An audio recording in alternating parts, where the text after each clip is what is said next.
მოგესალმებით, მე ვარ იანთაძე და თქვენ უყურებთ პოდკასტ საინტერესო ადამიანები. ზუსტად 2 წლის წინ 2024 წლის 10 აგვისტოს სვანეთში მწვერვალ შხელდადან დაშვებისას უბედური შემთხვევის შედეგად მეხის დაცემის შემდეგ გარდაიცვალა მთამსვლელი არჩილ ბადრიაშვილი. მაშინაც საკურაში ვიყავი ეს ამბავი რომ გავიგე და ისე გავშეშდი, თითქოს მე თუ არ გამიმძრეოდი, თუ არ მივიღებდი იმას, რაც მესმოდა, არჩილი ცოცხალი იქნებოდა. ფაქტობრივად უკვდავი მეგონა იმის შემდეგ, რაც მისი ამბები ვიცოდი და რასაც გიამბობთ დღეს და საქართველოს მთებში სასწავლოდ რაღაც მსგავს ექსპედიციაში მისი გარდაცვალება საერთოდ წარმოუდგენელი იყო და ჩემთვის დღემდე ასეთად რჩება. ისეთი მწვერვალები ქონდა დაპყრობილი, უსაფრთხოების ისეთი მექანიზმები ქონდა შესწავლილი და გამოყენებული, იმდენი სწორი გადაწყვეტილება ქონდა ინტუიციით მიღებული, რომ შხელდაზე მისმა სიკვდილმა ჩემთვის გააუქმა ყველაფერი, რაც მანამდე მთამსვლელის პროფესიის შესახებ ვიცოდი. სანამ არჩილის ამბებს გიამბობთ, ტრადიციულად შეგახსენებთ, რომ გამოიწეროთ ციტატის არხი და შემომეერთდეთ აქ ამ პლატფორმაზე. გარდაცვალებამდე 3 წლით ადრე ინტერვიუ მქონდა არჩილთან და აი რა მითხრა ინტერვიუში არჩილ ბადრიაშვილმა. შეიძლება სტატისტიკურად არც უნდა ვიყო ცოცხალი, დიდი ხნის წინ უნდა დამთავრებულიყო ყველაფერი, ბევრჯერ უნდა დამთავრებულიყო, მაგრამ არ დამთავრდა. მთამსვლის პროფესიის ერთ-ერთი ყველაზე სახიფათო და ბევრისთვის გაუგებარი ბუნება რასაკვირველია, ბევრჯერ არის თვითონ მთამსვლელების მიერ ახსნილი და დღეს მინდა რომ გიამბოთ არჩილის დამოკიდებულება თავის საქმის მიმართ. ადამიანები სვამენ კითხვას, რომ აი წვალობ, შრომობ, შემდეგ მთაზე მიდიხარ, სიცოცხლეს რისკავ და დღევანდელ პრაგმატულ ეპოქაში ამდენი შრომის შემდეგ იღებ რას? ამ კითხვაზე პასუხს დღეს გადაცემის ბოლოს დავუბრუნდები. ფაქტია, რომ პროფესიონალი მთამსვლელი ბევრი ადამიანისთვის გაუგებარ თავგადასავლებს უძღვნის თავის სიცოცხლეს. როგორც არჩილი ამბობდა, თას ის თავისებურება ახასიათებს, რომ ადამიანს არ აძლევს საშუალებას თავი მოიტყუოს.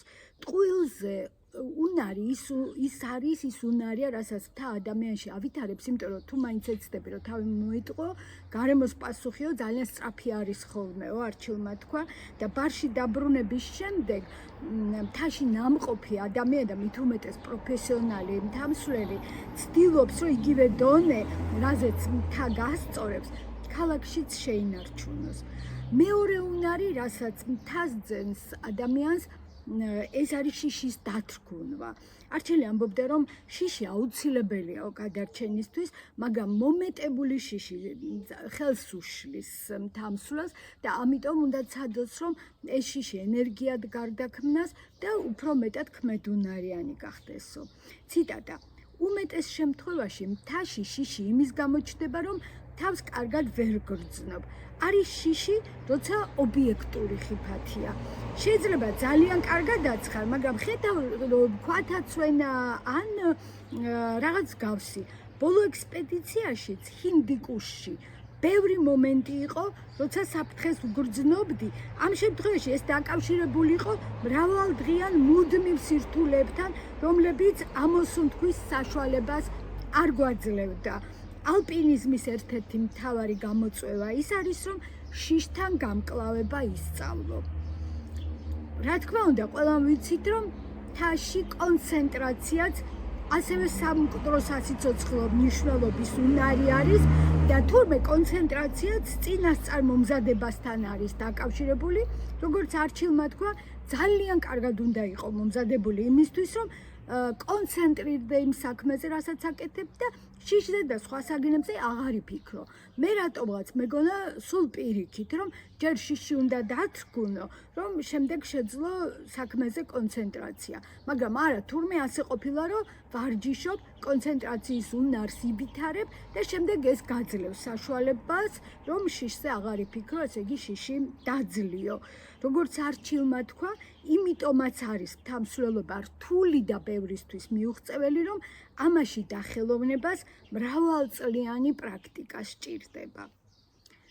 ჩემთვის მოულოდნელი იყო არჩილ ბადრიაშვილის დამოკიდებულება წესების დაცვასთან და დარღვევასთან დაკავშირებით. ახლა მთაში რომ სიზუსტე წყვეტს სიცოცხლის და სიკვდილის ამბავს, ეს რასაკვირველია ყველამ ვიცით და ჩემთვის სიზუსტე ნიშნავდა წესების მაქსიმალურად დაცვას. და ახლა არც კი ვიცი რატო ვკითხე არჩილს ინტერვიუს დროს, თუ ყოფილხარ სიტუაციაში, როცა გითქვამთ, რომ აი ეს არის წესები, რომლებიც ვისწავლე, მაგრამ რომლებიც დავარღვიე. და აი რა მიპასუხა არჩილ ბადრიაშვილმა, მსოფლიოს ერთ-ერთმა საუკეთესო თამსვლელმა.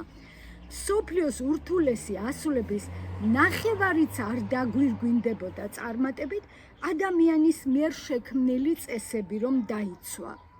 როცა ვკითხე რას გულისხმობთ მეთქი მიპასუხა, როგორც ბავშვი მშობლებისგან სწავლობს წესებს და შემდეგ რომ გაიზრდება ამ წესებს გადახედავსო ყველაფერს თავიდან ბოლომდე, ასე არის თამსვლელიცო.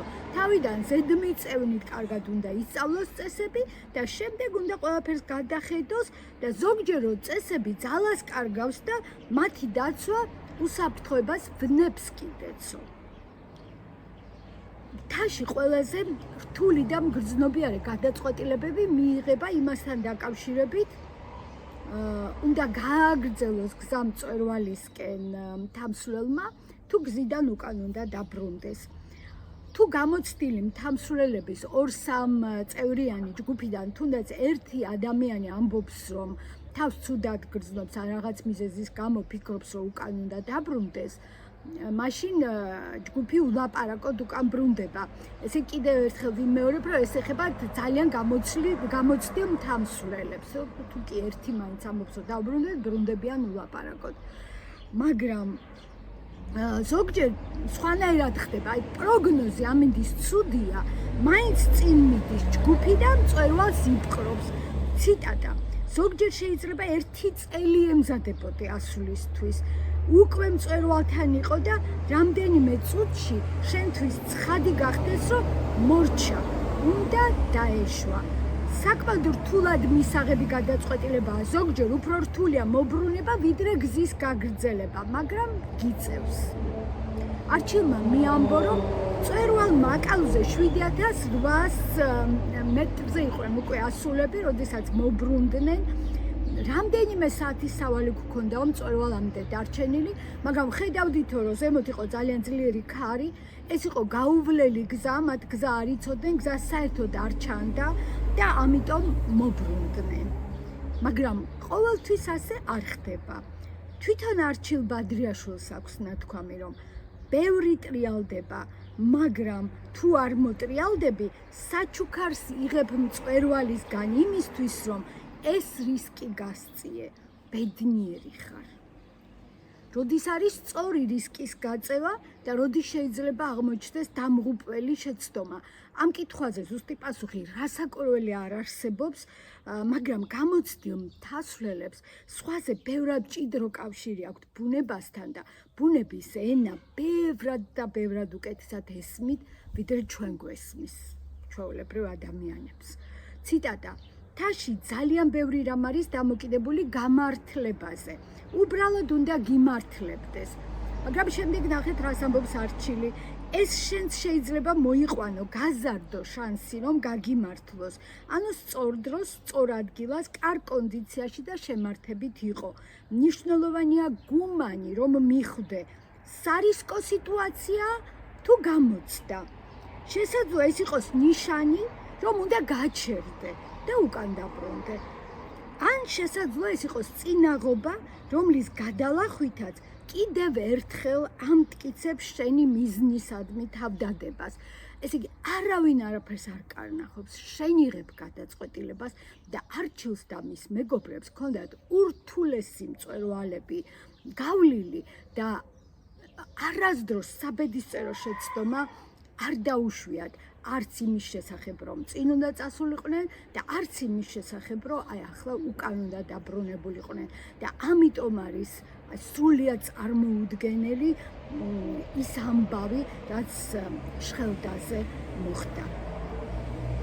ზოგადად დიდ მწვერვალებზე ასვლისას ფიზიკურ მომზადებას ერთად ფსიქოლოგიურ მომზადებას რა თქმა უნდა გადამწყვეტი მნიშვნელობა აქვს და ადამიანის მთლიანი შინაგანი მდგომარეობა წყვეტს მწვერვალზე ახვალ თუ ვერ ახვალ, ცოცხალი ჩამოხვალ თუ ვერ ჩამოხვალ თუ საერთოდ რას ნახავ და რას იგრძნობ გზად. ესეც ძალიან მნიშვნელოვანია მთასვლელისთვის. არჩილს გავახსენე შემთხვევა, როცა კავკასიონზე ჩათინის მთაზე 42 საათი ფაქტობრივად გაუჩერებლად გადიოდნენ კლდეს. ეს კი მთაზე კი არ ადიოდნენ. კლდეს გადიოდნენ 42 საათის განმავლობაში გაუჩერებლად და მკითხე რომ ამ დროს ამტანობა უფრო მნიშვნელოვანია, რაც ფიზიკური კონდიცია თუ მოთმინება, რაც ფსიქიკური კონდიცია მეთქი და ეს იმიტომ ვკითხე რომ წაკითხული მქონდა მთაში ადამიანები შეიძლება უბრალოდ გადაღლისგან დაიღუპონ. და არჩილმა ამიხსნა რომ როცა 42 საათი კლდეზე ვიყავით გამოკიდებულიო, მაშინ ფიზიკურად მზად ვიყავით ამისთვისო, მაგრამ ასეთ დროს ყველაზე საშიში არის გადაღლისგან შეცდომა არ დაუშვა, ან ისეთი შეცდომა, რომელიც შენ მოგიტანს და ან რაც თავარია ისეთი შეცდომა, რომელიც მთელ გუნდს მოუტანს ზიანს და მოთმინებაზე გაეცინა, რომ იქო მოთმინება რომც დაკარგო საწახვალო. თუმცა შემდეგ მითხრა, რომ კი, რა თქმა უნდა, ფიზიკური და ფსიქოლოგიური მომზადების ბალანსი, წონასწორობა დაცულობის ყველაზე დიდი გარანტია. არჩილ ბადრიაშვილს მთაში მოწყვეტის გამოცდილებაც ჰქონდა. 2020 წელს, როცა უშბაზე თავის მეგობართან, გიორგი ტეფნაძესთან ერთად იმყოფებოდა, არჩილი მოწყდა კლდიდან. ამ ამბავს ძალიან მშვიდად იხსენებდა. ეს იყო მომენტი, როცა წინ არჩილი მიდიოდა, ესე ენაცვლებოდნენ ერთმანეთს, არჩილი და გიორგი და მაშინ წინ იყო არჩილი და ძალიან რთულ კლდეზე გავდიოდითო და კლდე მომიტყდა და მოვწყდიო. მაგრამ ეხლა მოწყვეტა ისეთ საბედისწერო აღარ არის, როგორც ადრე იყო, იმიტომ ტექნოლოგიურად აღჭურვილები არიან შესაბამისად თავსვლელები. ხო და ესო ჩემიო პირველი და ჯერჯერობით უკანასკნელი მოწყვეტა იყო მთიდანო და ამას ამბობდა სიცილით. და მსუბუქად ყვებოდა ამ ამბავს. მაგრამ მეორე მოწყვეტა არჩილ ბადრიაშვილისთვის აღმოჩნდა საბედისწერო 34 წლის ასაკში მეხმა იმსხვერპლა ადამიანი, რომელიც იყო მსოფლიოს უმაღლესი ალპინისტური ჯილდოს ოქროს წერაყინის მფლობელი. თუ ვიკიპედიას გადავშლით, იქ წავიკითხავთ, რომ არჩილ ბადრიაშვილს ჰქონდა ურთულესი მე-6 კატეგორიის 7 მარშრუტი გავლილი, აქედან 3 აუსვლელ მთაზე და 1 გაუვლელ გზაზე. გარდაიცვალა ადამიანი, რომელმაც თავის ორ მეგობართან ერთად ალპინიზმში ქართული სტილი დაამკვიდრა.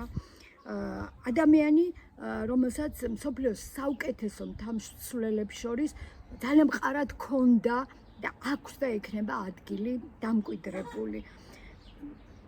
რაც არჩილი გარდაიცვალა, იმის შემდეგ ბევრჯერ მიფიქრია იმ მეხზე და სულ მქონდა კითხვა, რომ აი ეს საფრთხე, მოსალოდნელი საფრთხე იყო თუ მოულოდნელი. კიდევ ვიტყვი, უსაფრთხოების ისეთი მექანიზმები ჰქონდა დასწავლი და გამოყენებული არჩილს, რომ ეხლა ეს აღარ ვიცი, ეს მეხი მართლა გაუთვალისწინებელი საფრთხეა ყოველთვის ყველგან თუ რა მოხდა, არ ვიცი. მაგრამ ჩემი პროტესტულად განწყობილი გონება უარს ამბობს, რომ იმ ამბავში, რაც მოხდა, კანონზომიერების რაიმე მისხალი მაინც ამოიკითხოს. ახლა გადაცემის დასაწყისში დასმულ კითხვას დაუბრუნდები, მთამსვლელი მუშაობს, ემზადება, სიცოცხლეს რისკავს და დღევანდელ პრაგმატულ ეპოქაში რას იღებს სანაცვლოდ. არჩილ ბადრიაშვილის პასუხი ამ კითხვაზე ჩემთვის სამაგალითო იყო მაშინაც და სამაგალითოა ახლაც ნებისმიერი ადამიანისთვის, აი რასაც არ უნდა ვაკეთებდეთ. ციტატა: ნამდვილი მთამსვლელის მოტივაცია მთის უპირობო სიყვარულია. საკუთარ სიცოცხლეს დებს სასწორზე, რისკავ იმისთვის, რომ მთაზე ახვიდე და იქიდან მატერიალური არაფერი ჩამოიტანო. მე მაინც მჯერა, რომ თვითონ განგება, ბუნება შენს შესაბამის მოგზაურობას გთავაზობს. გორი სიტყვებია.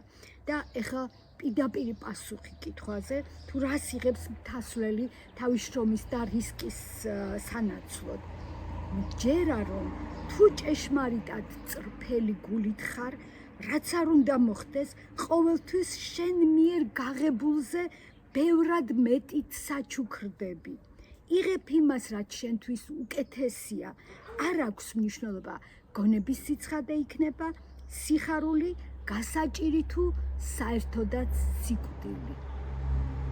მე არჩევ ბადრიაშვილის პროფესიონალიზმზე და რომანტიზმზე შეყვარებული ადამიანი ვარ და აი ეს სიტყვები, საბედისწერო სიტყვები, რომლებიც ახლა წაგიკითხეთ, ჩემთვის არის სიცოცხლის მატარებელი სიტყვები, იმიტომ რომ თუ მათ გაყვები, წელგამართულს მიგიყვანს სიკვდილთან, ზუსტად ისე, როგორც არჩილ ბადრიაშვილი მიიყვანა. დღეს ამ ღრმა სევდით დაგემშვიდობებით, შემდეგ პარასკევამდე გიტოვებთ თხოვნას, რომ გამოიწეროთ ციტატა და უღრმესი მადლობა ყველას, ვინც უკვე ჩემთან ერთად.